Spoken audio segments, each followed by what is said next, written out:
Assalamualaikum warahmatullahi wabarakatuh. Yang perlu disadari bahwa kita sebagai pejalan atau salik di dalam bertafakur, bukan kita yang mengatur jalan menuju ubun-ubun, dan bukan kita yang mengatur jalan menuju ke kolbi. Kita hanya melakoni, mengamalkan saja perjalanan masuknya nafas dan keluarnya nafas. Sedangkan pengaturan perjalanan nafas ini menuju ke ubun-ubun dan perjalanan nafas ini menuju ke kolbi adalah laduni Allah subhanahu wa ta'ala. Kalau kita yang mensengajakan, kita tidak mampu dan bahkan salah jalan dan tersesat. Karena itu urusan gaib dan halus, teramat sangat halus. Maka dengan jalan berbaiat kepada mursyid, mursyidlah yang mengkawal secara spiritual gaibiah, secara gaib, secara rohaniah.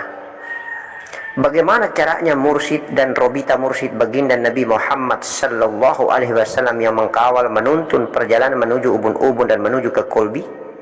Itulah dengan cara diawali bertawasul Fatihah, melakukan konektivitas berhubungan secara gaib melalui tawasul Fatihah kepada baginda Nabi sebagai robita mursyid, kepada para malaikat, kepada sahabat Nabi, dan kepada Datuk Syekh Abdul Qadir Jalani sebagai imamnya para wali dan kekasih Allah, lalu kepada mursyid.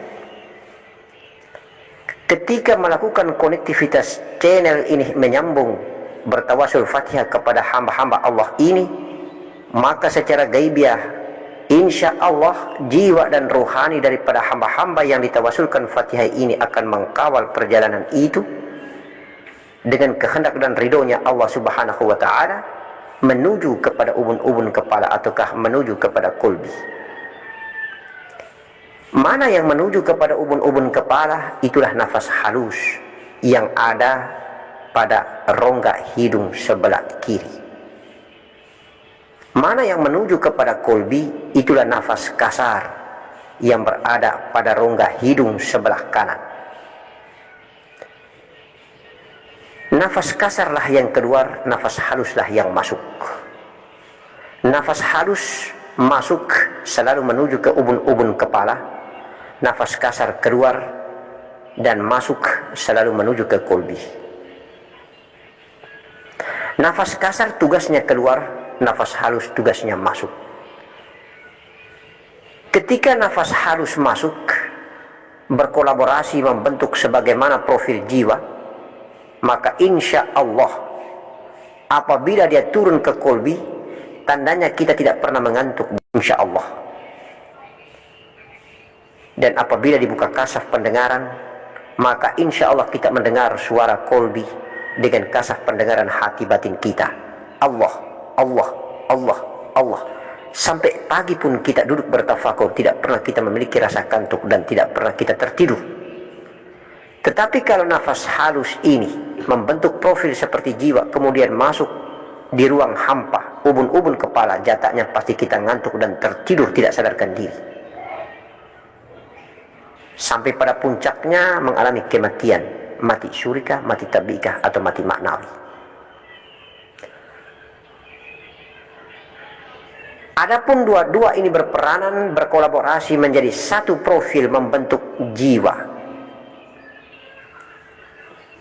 Itulah dengan cara tahan nafas atau zikir nafas dengan metode tahan nafas.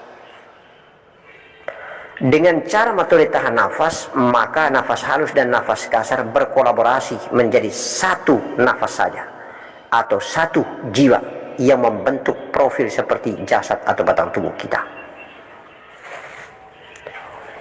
Untuk itu maka yang lebih cepat di dalam membentuk profil dan pesiar entah di ubun-ubun kepala atau di kolbi adalah dengan cara zikir nafas tahan nafas. Sedangkan zikir nafas dengan nafi isbat, insya Allah masing-masing memiliki peranan dan tugas. Kalaupun dia berkolaborasi, itu pun adalah kehendak dan ridhonya Allah subhanahu wa ta'ala atau laduninya Allah subhanahu wa ta'ala. Mengapa Abah mengatakan bahwa ke kolbi dunia, ke ubun-ubun kepada akhirat? Karena di kolbi adalah Allah Nur Muhammad, utusan Allah. Sedangkan di ubun-ubun kepala adalah Allah Nur Zat.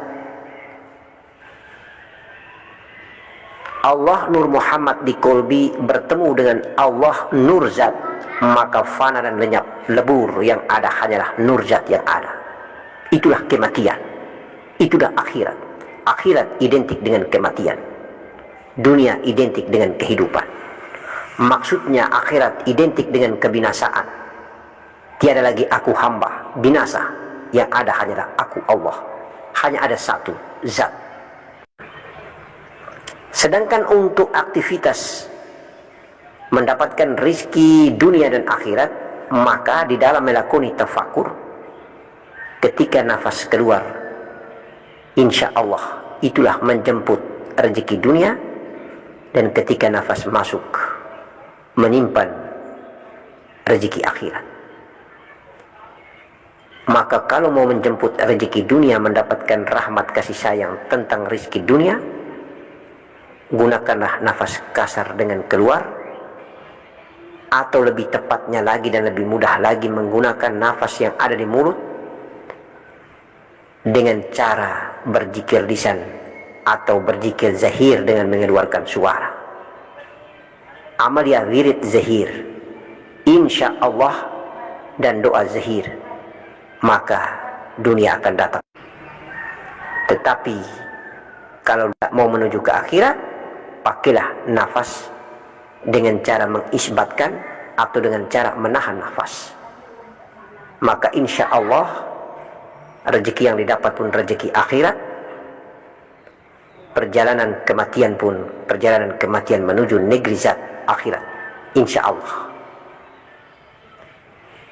Kembali kepada awal bahwa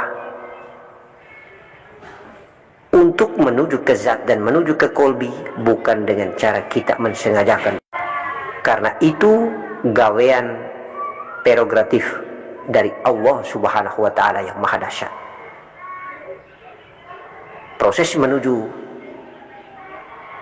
ke ubun-ubun dan proses menuju ke kolbi adalah hal gaib. Kita tidak memiliki kemampuan kecuali dengan kekhusyuan dan penyerahan diri secara total. Maka jika zikir kita apabila sudah tenggelam, insya Allah laduni Allah lah yang menentukan perjalanan itu, apakah menuju ubun-ubun atau menuju ke kolbi. Kita hanya mendapatkan isyarat dan tanda zahir fisik atau isyarat dan tanda batin kita. Tanda fisik ialah batang tubuh atau jasad kita telah fana atau mati.